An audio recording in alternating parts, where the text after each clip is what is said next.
Welcome to AfterMat, your source for WWE pay-per-view recap. I'm your host, the People's Champ Cal, and alongside me, as always, I have my tag team partner, the Glamorous Anjulie. What's going on, Delisha? I promise you, I'm not in a basement.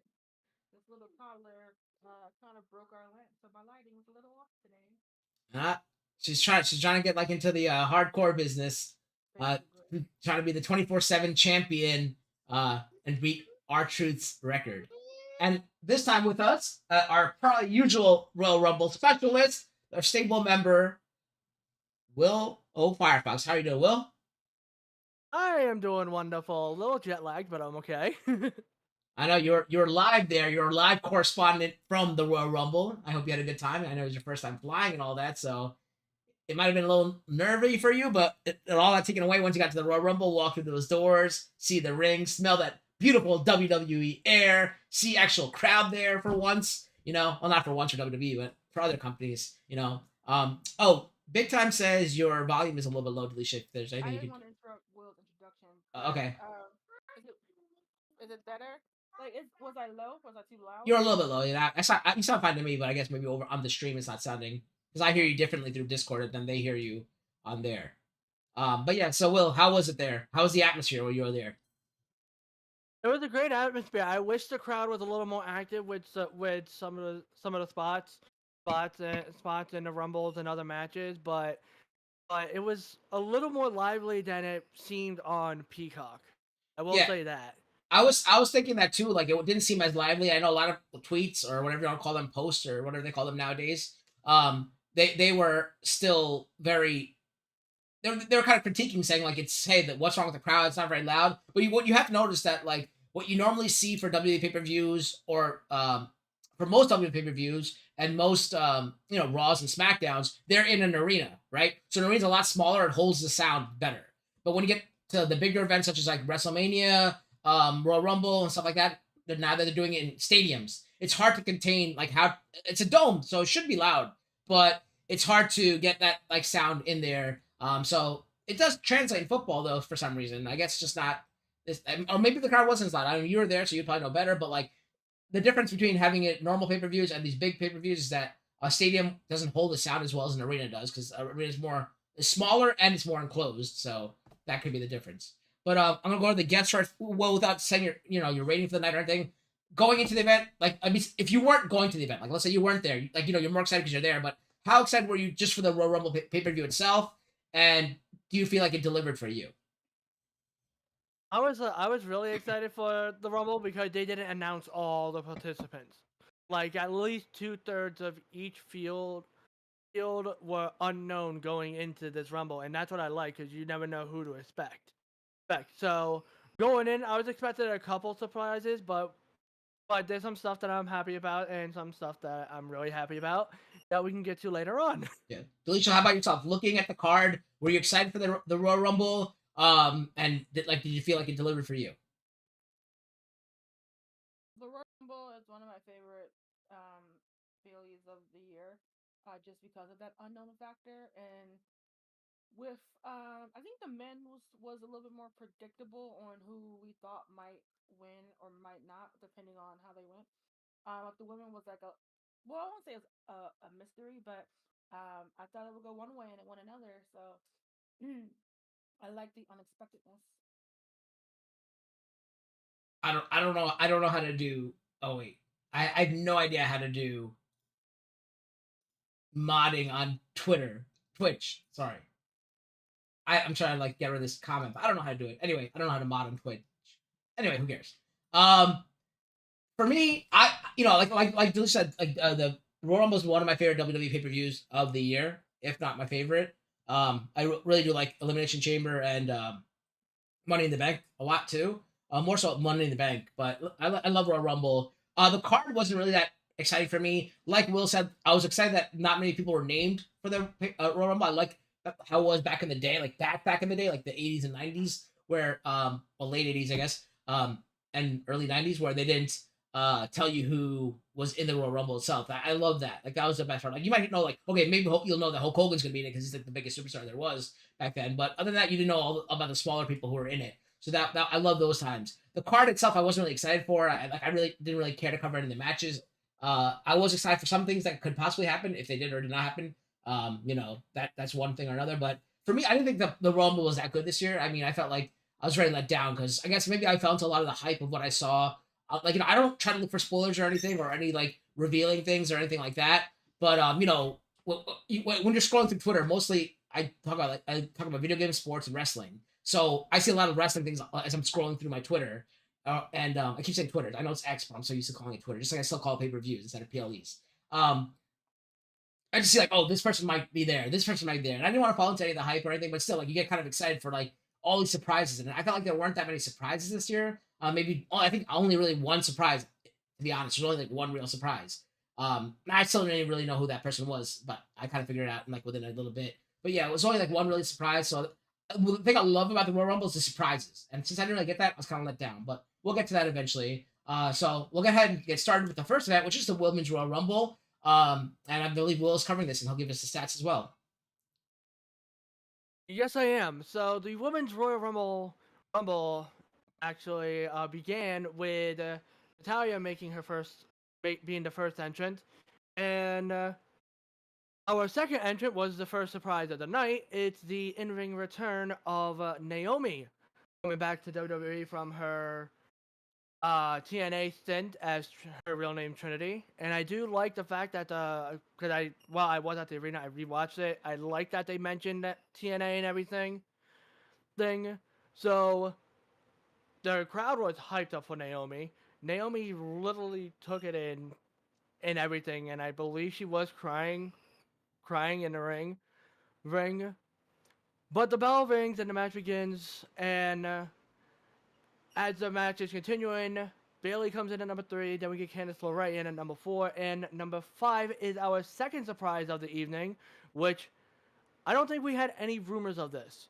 TNA Knockouts champion Jordan Grace enters in at number 5, and she comes in and just wrecks house, and then embraces with Naomi because Jordan Grace just took that title off of Naomi, I believe last week or the week before.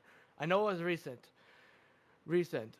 And then they hug and then immediately start fighting, which I loved. So the match continues on. We get Indy Hartwell in at number 6. Asuka's in at number 7, which Bayley didn't seem too thrilled about. I think Bayley would have liked having backup with Damage Control in the Rumble, but I guess she wanted to do it on her own. Asuka comes in at number 7. Then we get Rumble rookie Ivy Nile in at 8. Katana Chance at 9. I literally have my list here next to me as I'm talking. You don't have to read. You don't have to read everyone. Just talk about the ones that were like important. Like okay. All right. So the next important entrance comes in at uh, I'm trying to think of like level of importance here because there are some moments. Uh, for example, we have the Kabuki Warriors in there, and they actually get uh eliminated almost simultaneously. But Kairi Sane is hanging off at the LED board, kind of a way like Kofi Kingston would usually do. And I believe I saw reports that this was actually a botched elimination. That Kairi wasn't supposed to go out here, but she slipped and hit the floor because Asuka apparently was immediately saying, "Eliminate me, eliminate me, eliminate me" from the apron. So the Kabuki Warriors is eliminated probably earlier than they were supposed to be. Uh, One thing I found funny was when Nia Jax came in at number 19, it pretty much became a squashing session between Piper Niven and Nia Jax, just taking turns squashing Chelsea Green, and I don't know how many times Chelsea Green got squashed by them, but it was hilarious. I mean, she had to have been a pancake at some point. Point. Uh, we had Becky Lynch come in at number 21, and uh 21 one around there. And she's the one that finally throws out Chelsea Green. Uh, name before Valhalla comes in at 24. As Valhalla's making her entrance to the ring, we suddenly get R-Truth music playing, and R-Truth comes running down to the ring, and he runs into the ring, and he's all confused. And then I don't know what he said in the ring because I didn't really hear it on Peacock when I rewatched it either. So if anyone, Oh, he goes. You're telling me those are all women in there? That's what he says. Yeah, he Nia Jax throws him out and then immediately throws out Valhalla. Adam Pearce pretty much followed R-Truth down to the ring because he like right when R-Truth was turning the corner is when Adam Pearce started walking down. So I don't know if Adam Pearce had a moment of yelling at R-Truth, but they all went to the back. Our next surprise entrance was an NXT appearance. The second time Roxanne Perez came into the Rumble representing NXT. She came in and hit her moves, looking pretty good. And then Nia Jax just starts throwing out people. I think she eliminated at least like 4 more wrestlers, as the entrant 28 countdown comes in. And Nia Jax is tearing up the Rumble as Jade Cargill finally makes her WWE debut, coming in at number 28. And she comes in and she just powers out Nia Jax on her own. Last year, it took 11 competitors to eliminate Nia Jax. Jade Cargill did it on her own. She just made herself a star in WWE in about 30 seconds. And then, Entrant 29 is another NXT representative in Tiffany Stratton. The center of the universe, is coming to the Rumble. And she comes in, she does a swanton, taking out the field, and then she gets a stare down with Becky Lynch, and all I'm thinking is, oh my god, NXT no mercy. Mercy, I need to see these gals go at it again. So the match continues, and then Entrant 30 comes out. I swear the only person that was hyped about this in my section was me, because Entrant 30 was Liv Morgan. And I was absolutely hyped up for Liv Morgan. I actually believe she had a pop star themed attire. Christina Aguilera. I seen something on Twitter. Yes, because I seen it on Twitter. But I love Liv Morgan. Liv Morgan comes in. She's looking good. And then we get to I think it's like a Zoe Stark and Roxanne Perez gets eliminated, and Jade Cargill has Becky Lynch up in the military press, and Bianca Belair has Liv up in the military press. And then they do 2 military press slams, and then has a stare down. Crowd went crazy for this. stare down. I don't know how it sounded on TV, but they went wild for this moment. Um, and then we get that brief stare down. Then Jade Cargill gets Becky Lynch into a dangerous position of being eliminated, kicks her off the top rope, and Becky lands on the apron. Naomi charges at Jade Cargill, gets caught. Jade does like a twist Naomi to use Naomi's feet to kick Becky Lynch off the floor, then just immediately brings her back in and hurls Naomi over the top rope and down to the floor. Meanwhile, Liv Morgan, Bianca Belair, and Tiffany Stratton are all on the apron on the other side. Tiffany ends up having Bianca's ponytail and is literally hanging onto her ponytail with her feet on the LED board trying to hang on, but Bayley comes over and knocks both those two women out. We're now down to Jade Cargill, Liv Morgan, and Bayley in the final three. I'm trying to remember how this ended correctly.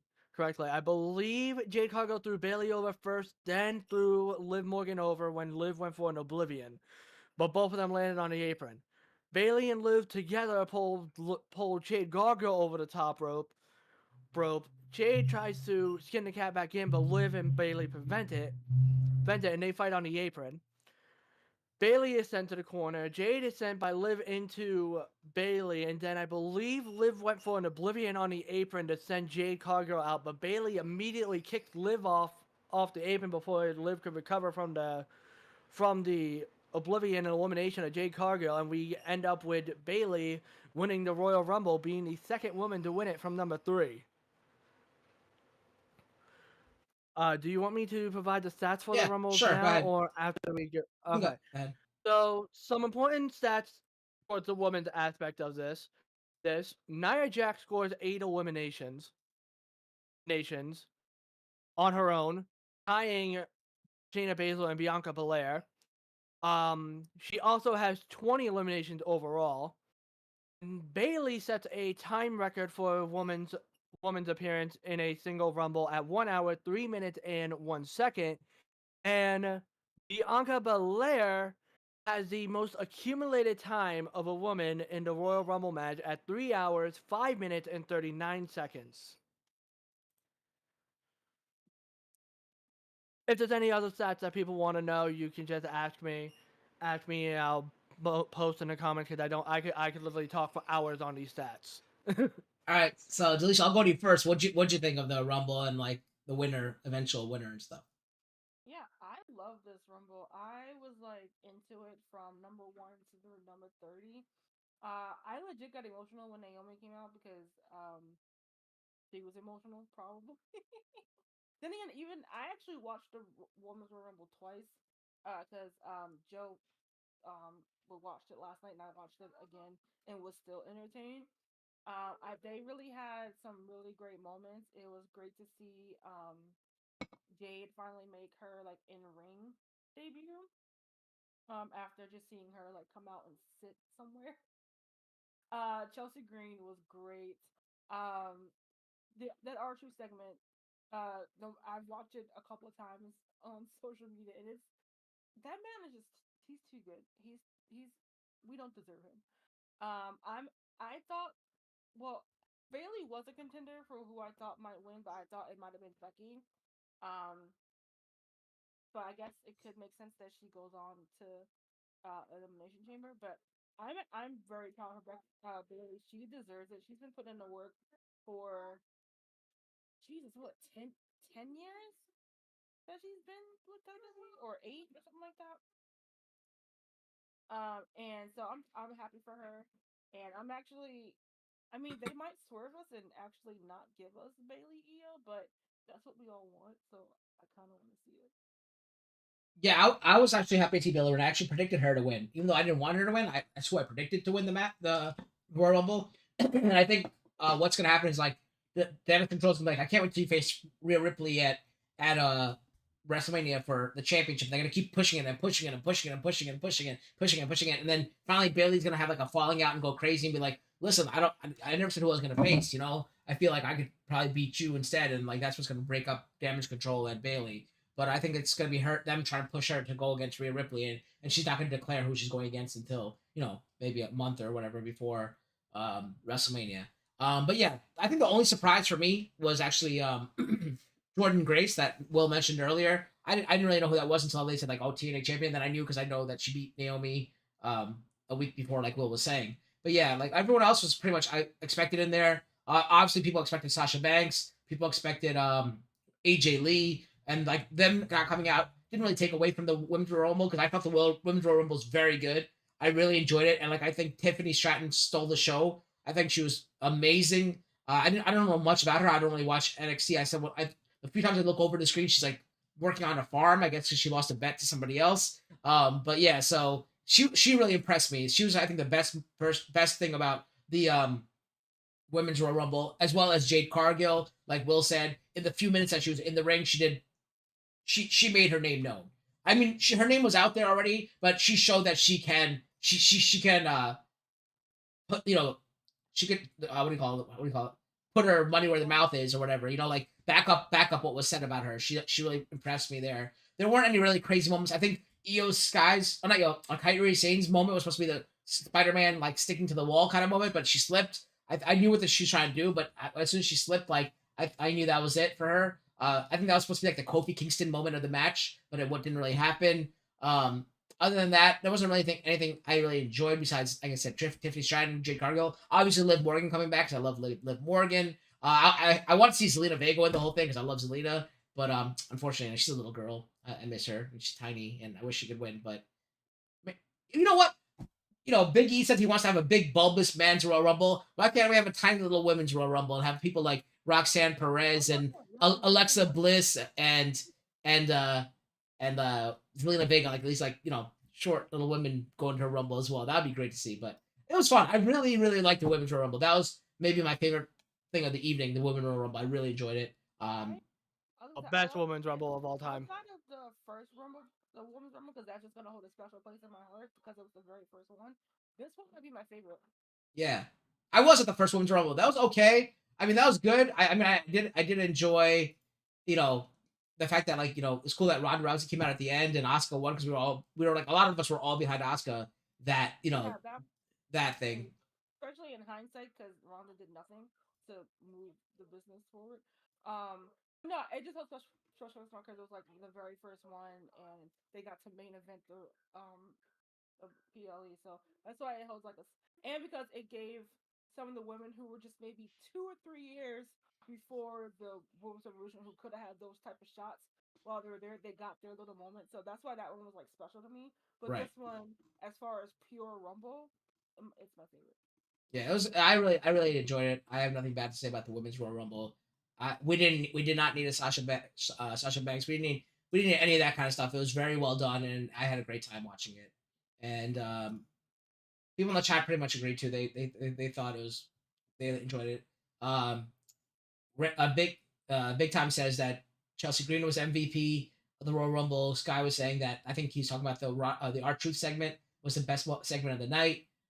Stuff like that. So I mean, I think Chelsea might have been one of my favorite eliminations. Oh yeah. As much as I don't like Naomi, I did like the moment that she had because if I'm not mistaken, didn't she also win her first thing in Orlando too? Her first, or was it the Raw next? Didn't she win the championship for the first time in Orlando? At WrestleMania in Orlando, she won. Yeah. So yes. I don't remember which title it was. I think it was SmackDown. Oh, whatever. It was by that woman's champion. Yeah. So I mean, it's nice to see that for her. So I'm happy to see that for her. I don't really care much for her, but I enjoyed the moment that she had. That was great for her. But it didn't really matter that she's back. I don't care if she's back. She walked out, so let her go, kind of thing. Same thing about CM Punk. He walked out. Stone Cold walked out. Now if they can prove themselves when they're back, that's what matters. So we'll see. I'm glad that she had that moment. We'll see if she can win my affections back like that. Because I'm telling you right now, CM Punk's not doing it for me right now as he's back. So we'll see what happens. All right. The next match of the evening, we'll go to even Roses Grease. The next match of the evening is for the what the hell do they call it now? the WWE Championship. I don't even know what they call it anymore. The WWE Universal WWE Ultimate Undisputed. Superhuman Championship of the world, whatever they call it. With the champion Roman Reigns against AJ Styles, Randy Orton, and Rene Dupree in a fatal 4-way match. And I believe Alicia's covering this match. Yeah. Yeah. Well, this was a shock because I didn't think this match would be like the second match of the night. But we start off with LA Knight, Styles, and Orton kind of like um, getting in each other's faces because they don't get along. And Roman just like in the corner with like this smirk on his face, thinking that they will just take care of each other and he can just swoop in. But the other three quickly realize that Roman is the threat right now, and they immediately went after him. And then they took turns putting him uh like body slamming him onto the announcer table. Uh, excuse me. And then they started to fight each other, kind of making it like almost like a triple threat at that moment while Roman was off to the side. And pretty much like when one man's out, it became like a typical like triple threat where everyone's getting their moves in on each other until Reigns got back into the ring, where um I forget how, but like LA Knight kind of like took Reigns out, and then he hit AJ Styles with a superplex, which I thought was a pretty good superplex. I don't say so myself. And then countered. I think he countered an RKO with the BFT, which I don't remember what that stands for, but um, nonetheless for like the I think that was like the first like near fall. Oh, blunt force trauma, I think. Oh, okay. Makes sense. I just thought of that. Um, If it's not, that's what it stands for now.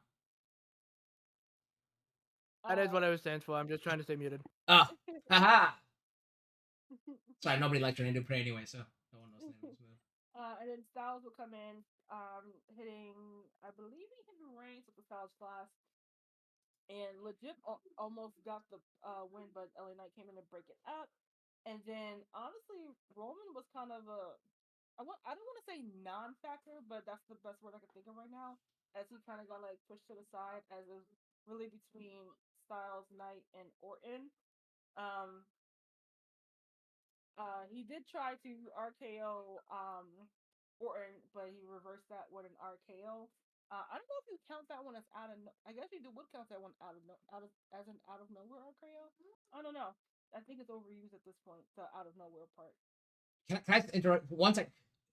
During the match, because Raj and his family were at my house for the Royal Rumble, and I'm like, I hope they don't say I don't know where, because they use it way too much, like you're just saying. And I'm like, we always know what's coming, especially when he like charges up. You know what's coming, so like there should only be used sparingly. That's I don't know where. And then when actually he did it in the Rumble, they're like, I think it was Michael Cole or somebody goes, that was not actual. That was not out of nowhere. We knew that was coming. Like he actually said it right, like literally 3 seconds after I said it, Michael Cole said it, and Raj's like, oh, you said it first. I'm like, I know, I know, because I wrote the script for the match.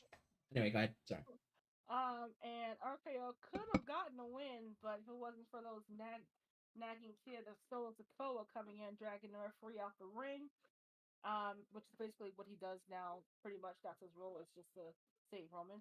Um, and then he went in for the Samoan Spike on Orton, and then he went and dragged LA Knight and Orton, who he also hit with Samoan Spike, to try to stack them as he kind of did at Mania. Um, and then Solo would go and attack AJ outside of the ring, trying to do like the hip attack onto the barricade, but AJ got off the way, blew into the barricade, almost knocked out Samantha Irvine. Good thing she like spunched herself up, so because that would have been, well, I don't think she would have gotten seriously hurt, but that would not have been a fun time. Mm-hmm. So that takes care of the Solo situation for the time being. And then AJ will go and hop onto the ring apron and to hit him with the hit Reigns with the phenomenal forearm, who dropped onto Orton and Knight, who were still there surprisingly, for AJ to try to get the pin, but all three of them kicked out. Um, and then Styles started to take, I guess AJ remembered that this is a no disqualification match, and he got a chair. With a funny moment of Paul Heyman like trying to plead with AJ to not hit Roman with the chair, which I just thought that was a fun moment. He did get a chair shot to the ribs or the chest of Reigns before Orton like hit him in the face, and then uh Reigns would spear Orton, taking him out for the foreseeable future, and then it was LA Knight's turn to get involved with Reigns before I'm pretty sure AJ was going for another phenomenal forearm, but I think Reigns. I kind of forget how this went. I think Reigns went after Knight, which kind of buckled the rope and AJ fell. It looked pretty nasty, but he seems to have been I think it was okay. planned though. I think that was supposed to happen like that, but it did look bad. Oh, Yes. yeah, yeah. So and then Reigns hit I think Styles with a spear to go ahead and win the match. I mean the Cleanly. match was fine. We pretty much all knew that Reigns was coming out of this on top, so there was really no stakes for the audience, except for a few like nice spots between the gentlemen. But I mean, it was fine. Uh, I, if you are on the internet and the wrestling community, people are really getting tired of not seeing Reigns pretty much, and only him defending like 3 times a year. Um, Nobody's tired of him. He's great. I mean, I would like to see more of him on television. Not necessarily he doesn't have to defend the belt. Me personally, but just seeing him on television. And again, it doesn't have to be every week, even if it's just like once or twice or every other week. Because when he's there, his presence is felt, and when he's not there, it's felt in his absence. But overall, for this match, again, like there was no stakes, at least to the audience, because we all just assumed he was winning. And it was just to keep these guys busy for a little bit. But I didn't mind. It wasn't terrible, but it wasn't great. It was just mid for the most part. Um, yeah, we'll go next, but without before he does that, um, Roman Reigns is there every week. You just can't see him because he drinks that John Cena special drink. So I see him because I'm with him. The same blood goes through my veins, so I can see him. But you guys just can't see him because he drinks that John Cena juice. Second of all, I know Will was talking about this in the chat during the thing because he was actually live and in person there, and I know he watched it over. But for people who missed it, the reason why Pat McAfee said the referee did not count when those people were stacked is because both their shoulders were on the mat, so that kind of negates the pin, which is different from when Edge technically pinned Daniel Bryan during that WrestleMania match because Edge wasn't both his shoulders were on it. So technically, Edge is currently champion of WWE, but we'll give it to Roman Reigns because whatever. But yeah, that's the reason why. I know Will was talking about it during the thing because I know Will was there, so he couldn't hear the commentary, but I'm sure you heard it when you watched it again. So what'd you think about the match, Will? I thought the match was very well done for a Fatal 4-Way. I liked how decent the match went. However, I will say I am so tired of having the same Solo coming out and interfere and save Roman Reigns from losing the match. It's overdone at this point. We all know it's gonna happen. We're all just like, when's it gonna happen? And there was like next to no reaction when Solo came out with his hoodie. People knew it was gonna happen, so knew it was coming. So when it happened, there was like next to no reaction that I saw. And I will say that AJ Styles spot on the ropes was much more scarier in person from where I was sitting than how it looked on TV. Yeah, it was scary. But I think he's done a spot like that in the Indies where he kind of botches on the ropes and falls. So I think he had practice from that, and that's why he used it, and all that kind of stuff. But I don't know, it's. I think it was supposed to happen. I really think it was supposed to happen. But well, yeah. Go ahead. What So do else? I, because I've seen this. I've seen the same clips that you're talking about of AJ doing it. Because then he turned into a whole storyline where he's scared Yep. of springboarding off the Right. Exactly. Yeah. ropes. But seeing it in person felt so much scarier because from the angle I saw, it looked like his neck bounced off the rope. No, it was just chest. When I watched it on TV and everything, I was like, oh, that wasn't as bad as it looked on from where I was sitting. So I was like, the finish was fine. Cal knows how I feel about Roman as champion. I'm tired of it. I don't have to worry much longer. It's gonna end in April. Yeah, so I don't know why people say he didn't win. He won this match cleanly. I don't know why people are saying he did not win cleanly, because he definitely won it Solo cleanly. got involved. Doesn't matter. Doesn't matter. It's a no disqualification match. I didn't see Solo get involved. First of all, I just saw the referee slip out of the ring. Second of all, it's a no disqualification match. Therefore, there's no rules. So everything was clean in the match. So that's a fact. You can't even deny that. That's a fact.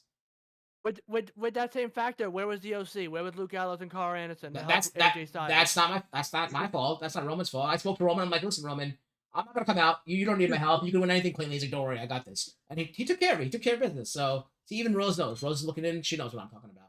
She knows. Rose has one finger up in the air. You see that? But yeah, I thought it was a good match. I enjoyed it.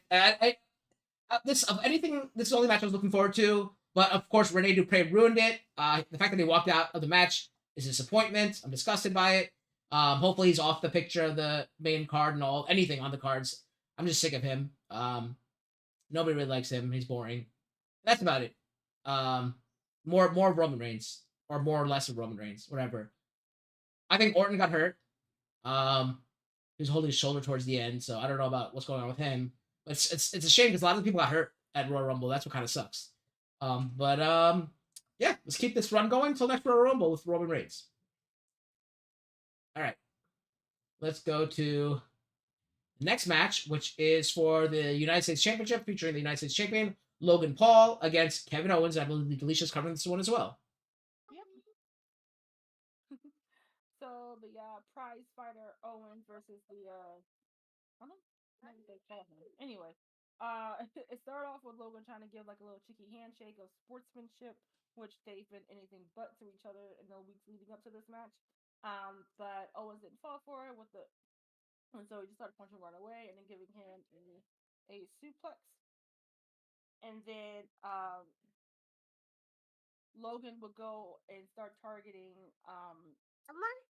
KO's injured, I guess, wrist or arms. It's out of the cast, but it's still like wrapped up. Broken hand. Huh? Broken hand.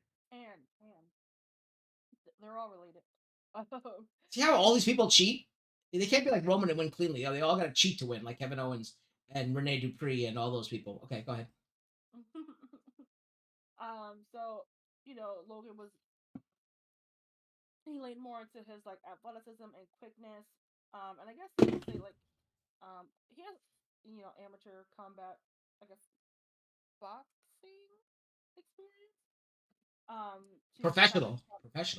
You're on Logan, right? Mm-hmm. Yeah, he's professional. He started amateur, but he's professional because he's fought like professional matches, not against people. Well, he actually did fight Floyd Mayweather, but I mean, like he hasn't like fought like Mike Tyson, but it's professional boxing he's done. So okay, cool. I lost my notes. Sorry. No, it's okay. I don't like when people say fake things like how like Rene Dupree's good. I have to call that out right away. And how Roman Reigns doesn't win cleanly. He wins cleanly every time. I don't watch boxing, so I don't know any of this stuff. If you want facts, just come to me. I'll tell you every single fact straight out there. Gotcha.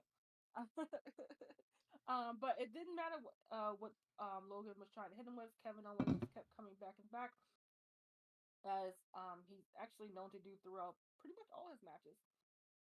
And then he hit with KO hitting him with a few cannonballs, and then a frog splash. I think they both got in sentons.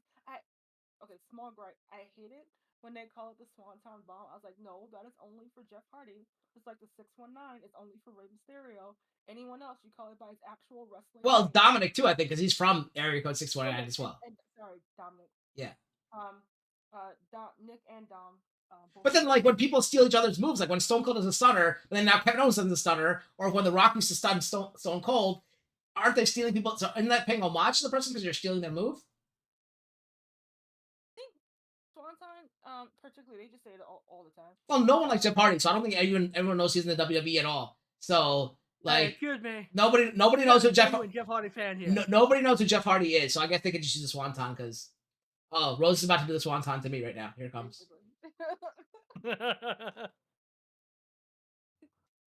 Oh, okay. And then See? Paul would come back with his like I guess that's kind of like a signature move now. Is the buckshot lariat? Is that the actual name of the move? Yeah, Buckshot Lariat. That's the buckshot lariat. The first person that I really like saw that attribute to was Adam Page. Yeah, Hangman Page. I think that's Yeah. Hangman Page's finisher. Don't ask me how I know that, but I know that. All right, this is your last cookie. It's your last cookie. I made the mistake of bringing them into the living room. But KO would and then we had a little bit of kerfuffle around the outside ring. One of Logan's entourage, I don't know his actual name, was trying to it didn't make clear what he was My name is trying to- Jeff. Who? Apparently either Pat McAfee or Corey Graves was like saying, "That guy's Jeff. Jeff, I don't know you." I guess he was trying to get in the ring. I don't know. It didn't really make any sense. So, and then security came out, was trying to escort him out because the ref did do the whole like "you're out of here" type of thing. And then as they're dealing with that, Austin Theory and Grayson Waller will come out and hand Logan the brass knuckles that he's used in the past. But this time KO kind of like reversed it and was able to get the brass knuckles on himself to knock out Logan. And then probably for the first time in referee history, before it got to the 2 count, they actually saw the weapon that was used for the match and declared this a DQ and declaring Logan the winner. Which that was a really fun moment on wrestling Twitter. I was just like, oh, now you see the weapon that was used when every other time. But it was fun. I did like that finish. KO did attack Logan after the match and stuff, so we know this feud is far from over. Um, but all in all, I think it was a pretty good match. And while I don't like Logan Paul the person, I'm not gonna take away from his actual athletic ability in the ring. And KO's KO. He's one of the best. And actually, I did enjoy the match. I did like the finish. Not all of the no more. Not all of the wonky finishes kind of do it for me, but kind of this one made it through, and I actually liked it. And I look forward to. I'm pretty sure is KO eventually getting the belt off of them. Probably a Mania or a Chamber. Who knows? Yeah, it's nice to see that the cheaters don't win for once because as you can see, Roman Reigns never cheats, so that's why he always wins. But Kevin Owens got caught, and plain and simple, for cheating. So I'm glad he got caught cheating. I agree with you. Logan Paul's fun as a champion. I'm not a fan of him as a person, but him in the WWE is great for him. And like Will's been saying all week, he re-signed a new contract. I guess it's a full-time contract now, from what I've read. So that's cool to see. But I'm really enjoying his reign and stuff like that. I'm kind of concerned about him as well because I don't know if anybody saw the interview he did with, I don't know who it was, maybe Caleb Braxton or somebody backstage. He couldn't really even answer stuff like, how are you doing? Like, he couldn't get his thoughts together. He's like, I need a minute. I need to go step. And he stepped off. He couldn't he had like a Matt Riddle moment where he maybe forgot his line, but he seemed more like out of it as like maybe he's concussed or something. That's what it seemed like. Someone wants to go back and watch it. I don't know, Will, if you've seen that or not, but when I turn it over to you, just you can comment on that if you've seen it. I think I've seen what you're talking about. I felt what Logan Paul was trying to sell was that he was concussed because of the brass knuckle shot. Mm-hmm. Okay, yeah. So I hope he's not seriously injured. I hope it's just a work and like that kind of stuff. But yeah, he's doing well. I think he's doing well. I'm enjoying this, and this feud is fun to watch. Would I want to see it go into WrestleMania? No. I would rather see it end in Elimination Chamber. I'd rather see Logan Paul face somebody else at WrestleMania. I think that would be cool. What about you? What are your thoughts on this match?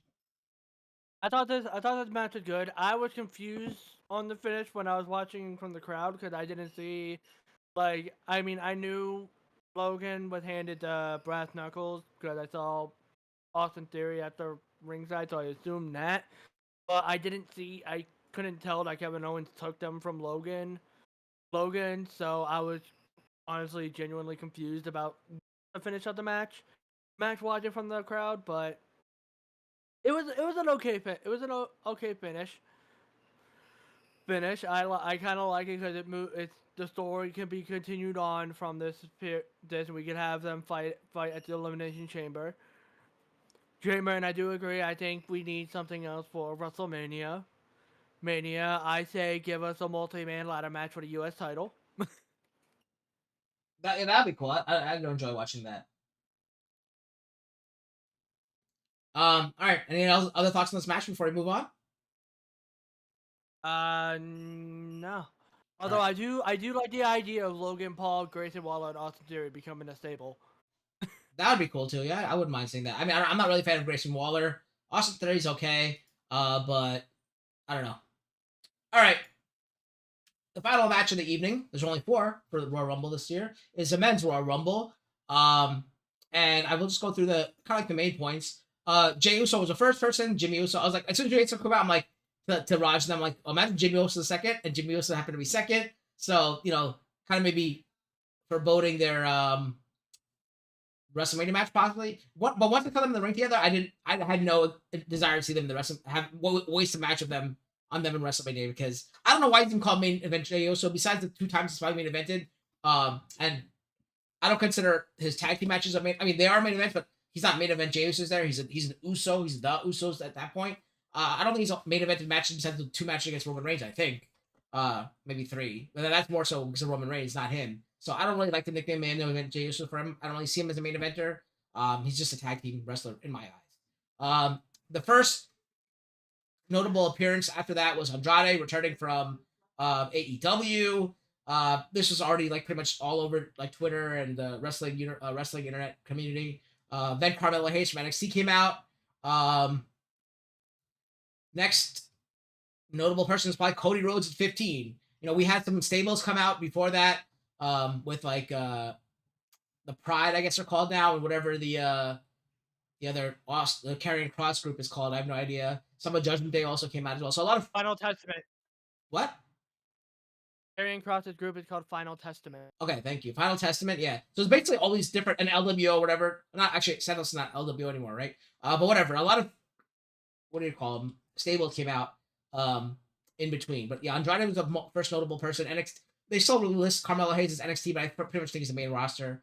Cody Rhodes is the big name that came out at 15. After that, Braun Breaker from NXT came out, and I think this was supposed to be Brock Lesnar's spot.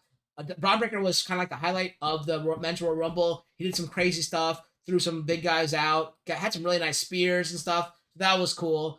Omos returned. No one really cares for that. Pat McAfee's music went off, and he didn't even know he was in the Royal Rumble. So he actually had to go in, and like once he got in, I'm like, imagine he just throws himself out because this is supposed to be Brock's spot. Apparently, Braun Breaker's was Brock's spot. So I thought this was Brock's spot because I thought Pat McAfee was just put into it not knowing, and then just stepping in, stepping out, because he saw Omos in there against was it Bronson Reed or was it Braun Breaker? I don't know. Omos and Braun Breaker. Oh, okay, Omos and Braun Breaker. Yeah. So then he saw them and they turned around and just threw himself out.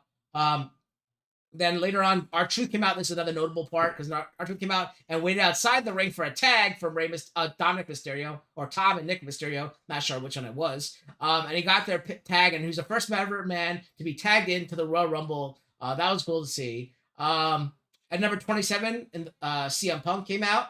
And then 29 was Drew McIntyre. And then number 30 was a returning Sami Zayn from injury, I guess it was. And I think he was injured by Drew McIntyre. So he went right after Drew McIntyre.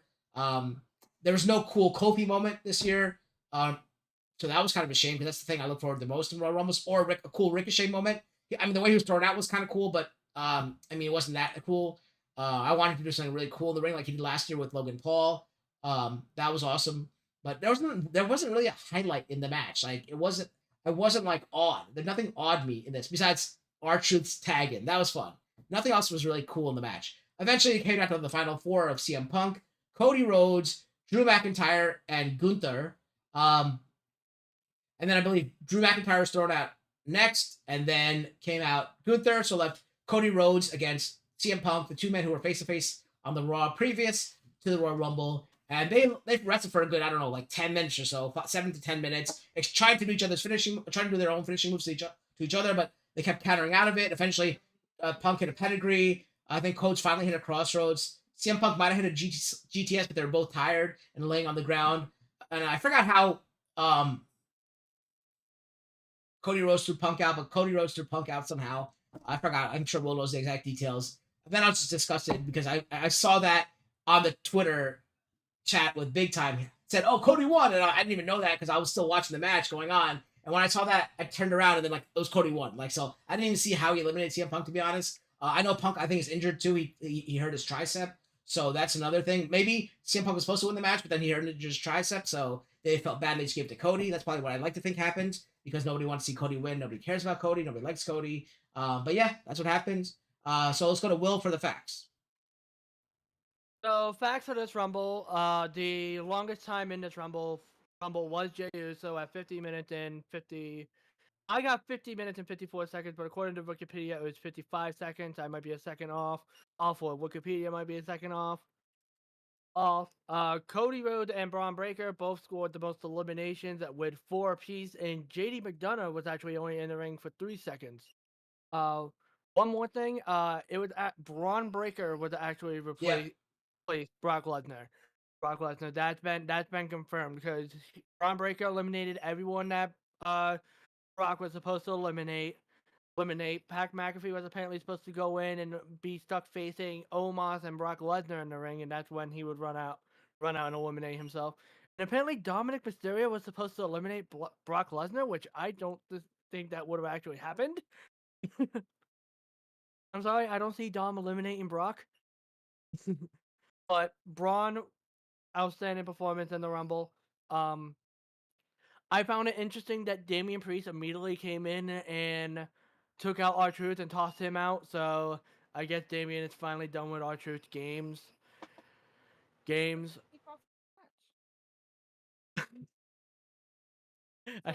cash finally ran out. And I do believe they traded the winners. I do believe CM Punk was initially gonna win, but when Orton, I'm gonna have to rewatch it and keep an eye on Cody because maybe when Punk told Jessica Carr that he tore his bicep, Tricep. there was tricep. Sorry. Jessica Carr apparently went around the ring and talked with somebody. So maybe the people in the back decided, hey, CM Punk might be out for a while. Let's call it audible. Since we know Punk and Cody were going to be our main event anyways, and have Cody get the win over Punk here. Which either one of them winning, I would have been fine with because I felt like both of them were going to be in the main event either way. But I kind of like Cody winning over Punk simply because it's not going to be easy to transfer him over from Raw to SmackDown because I do think they're being a little more serious about the brand split than they have in the past couple years. You don't see as much crossover as you were the past couple years to now. And fact that this is the first time in 26 years someone won the Rumble from back to back.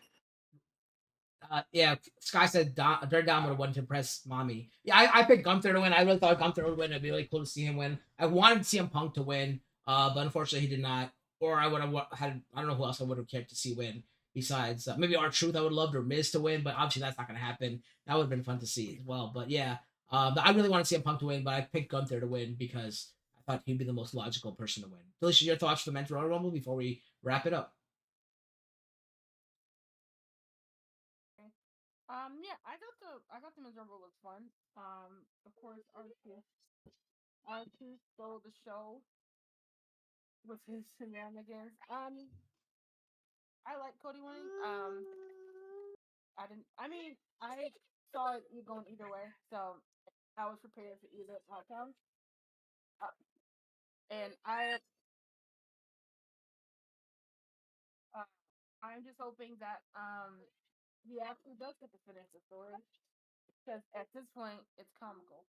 Um, but but yeah, I mean, all in all, I think that the men's rumble it might have been the best one I would say in the last couple of years, but it definitely wasn't the worst. It wasn't what 2022, whichever one Shane was in. At least it wasn't that, you know. 2022. Yeah. I did like some of the stories that they were setting up, like well, continuing story with Lashley and Carrion, and I mean we could see Braun and Gunther going at it because because they had like nice little stare off almost. I mean, what is like what is that? Not is that not fireman's lift? But pretty much overhead lifting Gunther. Like not many people can do that. Oh, gorilla press, like yeah. Yeah, like that was cool to see. I'm really glad Kofi did not try to go for a super high flying spot this time. Like we don't need it every year. It isn't if they do it when they do it every year, it's not special anymore. But I like because for the situation, he was serious over about Kaiser and Gunther, so I like that they kept that straightforward. Interesting to see how that will go tonight in his championship match, and then oh lord. But yeah, I did like that's also one thing I like about is that you get little mini storylines that could play out to keep you going until Mania, as you know the focus on the winners is who they're gonna do for the big championship. So we still got other championships and other stories to tell until we get to Mania. So I really those I appreciate those moments as well as seeing like who's gonna be the winner. All right, yeah. I thought for me, I disagree. I think it's one of the worst rumbles I've seen. I didn't like I said, like it wasn't many surprise entrances. That's what that's what kind of turned me off to it. And I love my Kofi spots. So the thing that saved it for me was the R-Truth the tag in. That's what I enjoyed. All right. With that said, we're gonna go to our finishers and go to Will first. Will, your low Oh, I was point. gonna say also that moment doesn't work without Dom actually doing the whole hot Yeah, spot. that too. So Dom was great in that Uh, moment. One more thing before we get to the finishes here, real quick. Yeah. There's one more fact I want to mention, and it's a Cody Rhodes fact. Cody Rhodes actually moves up to 5th all time on a cumulative time spent in the Royal Rumble match at 3 hours, 59 minutes, and 32 seconds. Where is he? What number? 5th. Fifth. There's only 4 superstars over him. Wow. Well, nobody likes Cody anyway, so nobody cares for the story. So it's fine. All right, well, go ahead. Your low point, your high point, your overall grade. I gotta say, my low point is the. Even though it was a great match, I'm gonna give the low point to the Kevin Owens Logan Paul match just because I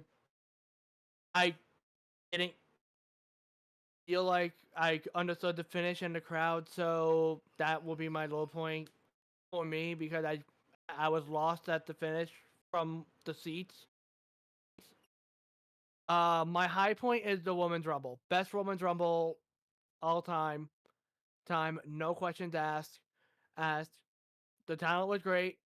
I love the fact that they use pretty much all the current talent that they have instead of bringing in multiple nostalgia acts. They actually give the wrestlers that they have and utilize and give them the time to compete in the show. And also a high point is the everything R-Truth did in both rumbles. Your overall grade. I'm gonna give it an A minus. All right. Before I go to Delisha, on the chat, Sky says low point, Kofi not flying. High point, R-Truth. Overall grade, C minus. Next time, what I tell you about saying that kind of nonsense. All right. Saudi rules. Saudi rules.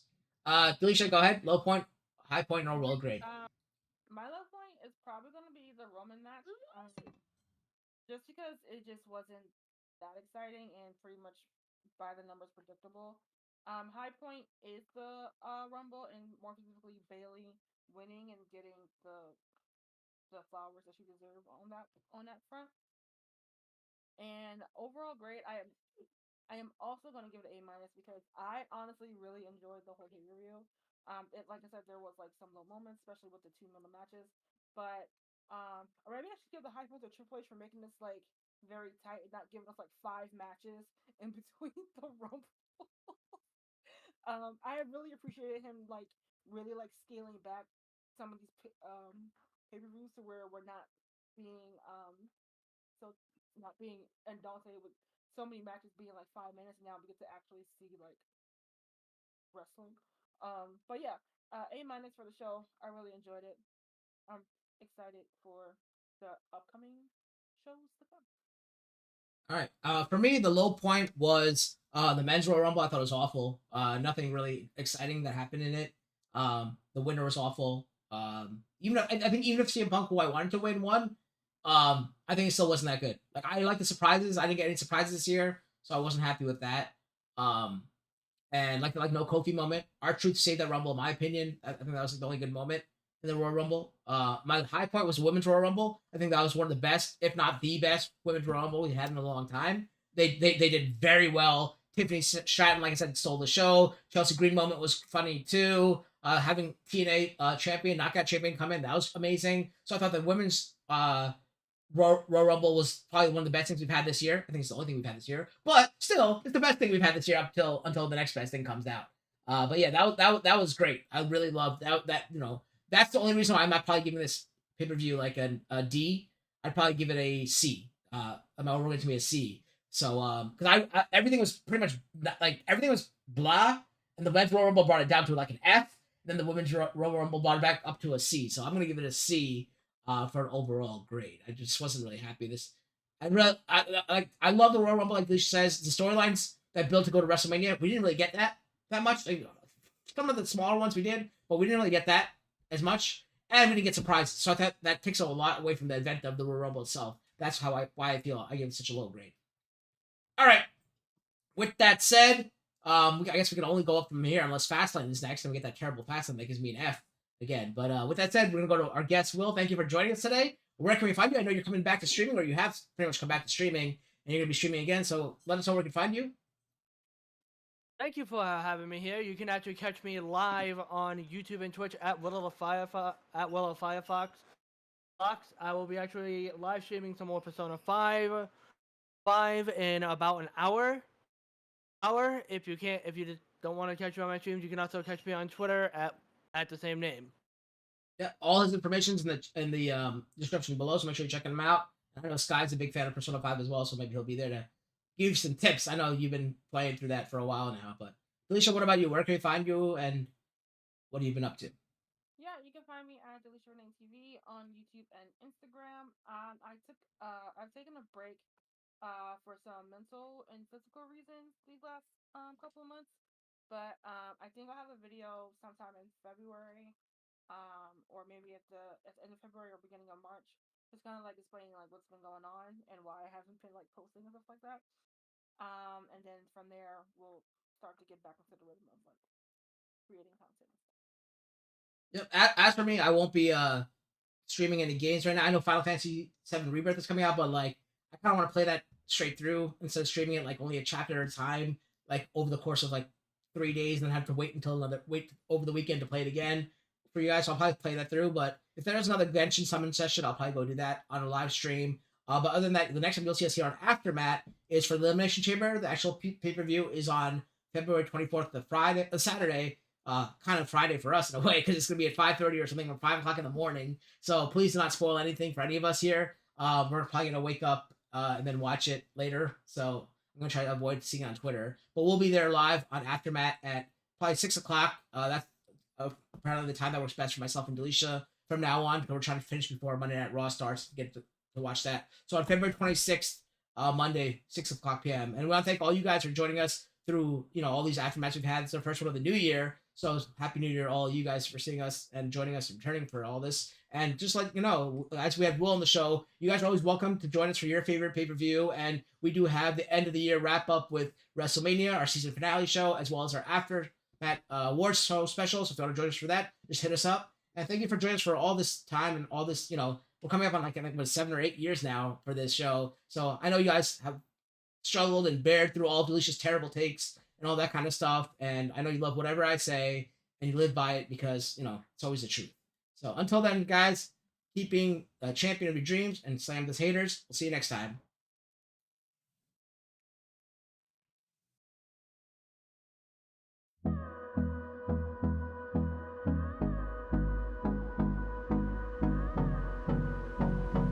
Oh, thank you. And if you can't make it, I understand. You have a great night. Hold me close till I get up. Time is barely on our side. I don't wanna waste what's left. The storms we chase are leading us, and love is all we'll ever trust. Yeah, no, I don't wanna waste what's left. And on we'll go, through the wastelands, through the highways, till my shadow turns to sun rays.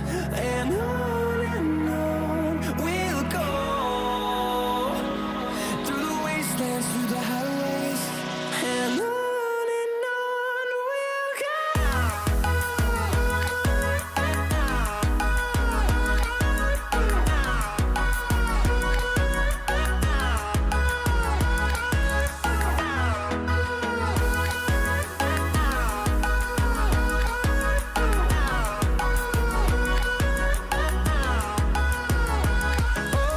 On we'll go,